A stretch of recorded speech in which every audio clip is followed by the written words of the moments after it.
This is the second of our paranormal experiences and images sent in by our viewers. As with all these types of videos, these are genuine incidents, so please be respectful in the comments. Thank you to everyone who sends these in. And now, hit those lights, sit back, and enjoy.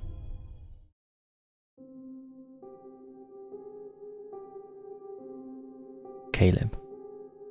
This next one was sent to us by one of our valued patrons, Caleb. Caleb works for a pest control company as a termite inspector, and most days he and his colleague Paul are required to enter customers' homes, mostly without incident. However, every now and then, weird things happen, and Caleb and Paul, who work separately, often share their experiences throughout the day, communicating through earbuds and messages, and sometimes sending photos if they see something odd.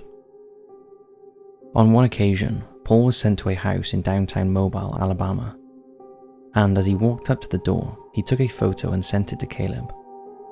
He then asked Caleb, "If you saw what I'm seeing.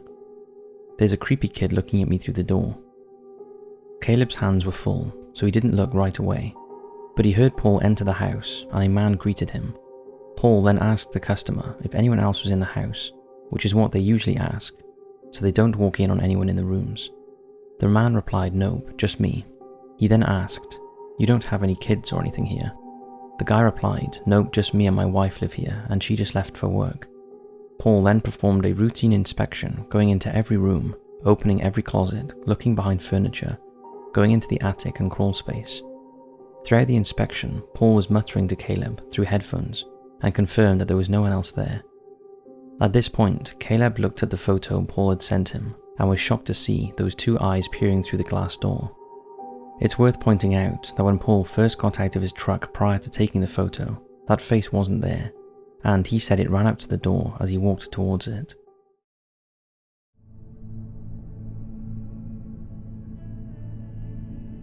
Can dogs see ghosts?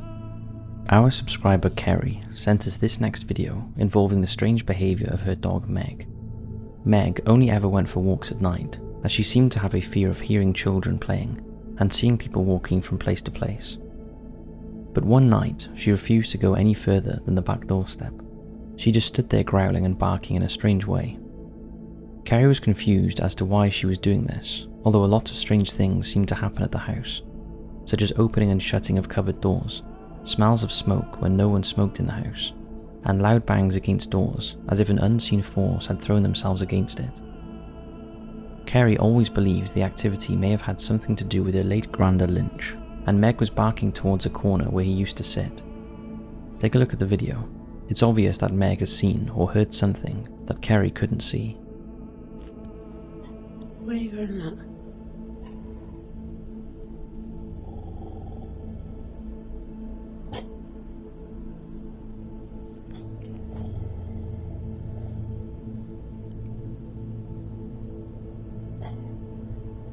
Meg? You okay? Right, I'll let you. Now we know that dogs have a bit of a sixth sense. Is it possible Meg had a brush with the spirit world? Or is there a more plausible explanation? Carrie would love to know your thoughts in the comments. Just to point out that the large black thing in the middle of the yard is believed to be a tree.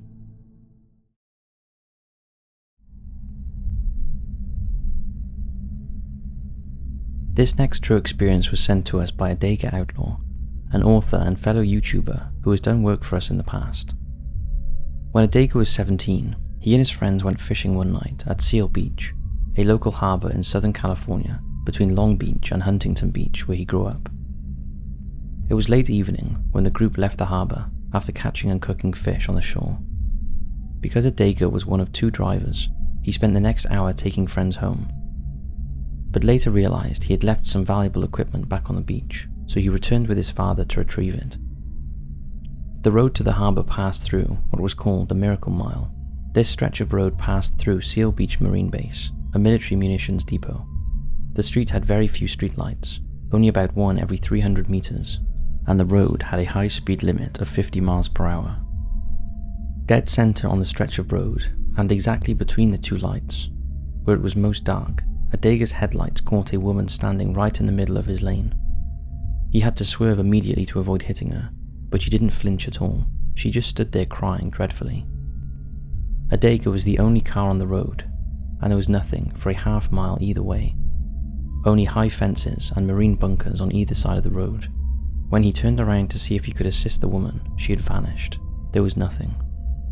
She had nowhere to go and nowhere to hide, yet she was gone. Adega believed whatever or whoever it was supernatural.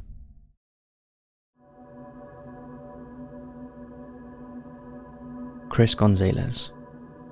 Chris from Victoria, Texas, sent in this next story from his childhood.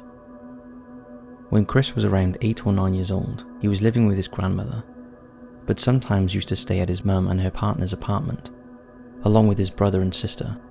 But they soon realized there was something very wrong in the apartment. It had a dark presence that all the siblings felt. One night, Chris was talking to his brother and sister through the different bedrooms they were staying in. As they all got tired and started to settle down to sleep, they suddenly heard the sound of the typewriter in the living room. At first they thought it was their mother, until she shouted out, "Who's typing on the typewriter? It's too late." All 3 siblings told her that they were in their rooms, to which their mother said, "Oh my gosh, it's happening again." Apparently it was a regular occurrence, even though no one was in the living room. On another occasion, Chris was in the apartment alone, as everyone was outside having a barbecue, and he had just popped in to use the bathroom when he heard dishes clanking in the kitchen. At first he just thought someone was in the kitchen, but when he went to see who it was, no one was there. He went outside to see if anyone had been in there, and no one had, and his mother told him to stay outside. It seems Chris's mother was experiencing similar things and asked to move apartments as it was getting too much, and eventually they moved to an apartment across the road.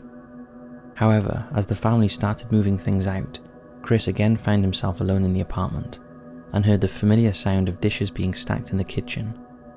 He was still a small boy and was terrified, but mustered up the courage to call out, "Who's there?" There was no answer, just the sound of the dishes getting louder and louder. Chris started to walk slowly towards the kitchen, calling out, "Who's there?" As he got closer to the kitchen, the stacking noise slowed, and as he entered the kitchen, it stopped. There was no one there. But there on the draining board was a pile of neatly stacked dishes. Chris ran out to tell his mother, and she told him to stay out of the apartment, and that this was the reason they were moving. Soon after they moved out, another family moved in, before quickly moving out again. This continued for several years, until eventually the apartment was boarded up and left abandoned, trapping inside whatever was terrifying the families.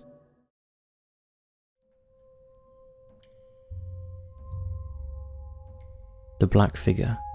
This next story and image was sent in by Liam. It was taken by his mum Samantha in 2009, when she went on a school trip to Milner Fields, Bingley, West Yorkshire, in the United Kingdom. Samantha took a photo of some of her students and staff, and in the background, there is what appears to be a woman dressed in black, looking towards the group through the trees. Take a look. Samantha is adamant that there was no one else present at the time of the photo. It was only when she returned to school and was going through the pictures with staff that one of them pointed out the figure. It's worth noting that Samantha was suffering from pneumonia that day, and whilst on the trip had felt like something was following them. This had a chilling significance to us after we looked into the background of Milner Field. Milner Field, it seems, is a cursed place, plagued by tragedy and untimely death. It is the former site of a grand mansion built for Mill Baron Sir Titus Salt, and in its day, it even hosted the future King Edward VII and Princess Beatrice, the youngest daughter of Queen Victoria. But tragedy struck in 1887 with the untimely death of Sir Titus. The Mill Empire and Milner Field passed to Sir James Roberts, but despite the initial success, the curse of Milner Field struck when 3 of his 4 sons died. They were all under the age of 36. The surviving son Harry was severely injured in the First World War and went on to marry the nurse who cared for him, but she died in the global influenza pandemic while pregnant with their child. Sir James's daughter Alice married a decorated war hero, but in 1919 he shot and killed Alice's alleged lover, Major Miles Seaton. He was found guilty of the crime and sent to Broadmoor Psychiatric Hospital. Over the years that followed, there were several more unusual and premature deaths among the families, who subsequently lived at Milnerfield, and the house became hard to sell or rent due to its ghoulish reputation. The last person to take on the house was Ernest Gates in 1923, but soon after moving in, his wife died, and then 2 years later, he died of blood poisoning after cutting his foot. The final owner, Arthur Remington Hollins, took up residence in 1925. Less than a year later, his wife Anne died of pneumonia, aged 43, and 3 years after, Arthur died on holiday from irritation of the gallbladder. The house was abandoned by 1930 and never inhabited again. In the 1950s, it was demolished. All that is left today are traces of the mosaic floor and the entrances to the cellars. And of course, possibly the ghosts of its tragic past. Is that what was following Samantha? And did she catch it on camera? What do you think? So that's it for this video. We hope you enjoyed, and we'd like to say a special thank you once again to all of the people who send these incredible stories in. Thanks for watching, and we'll see you right back here tomorrow for another creepy video.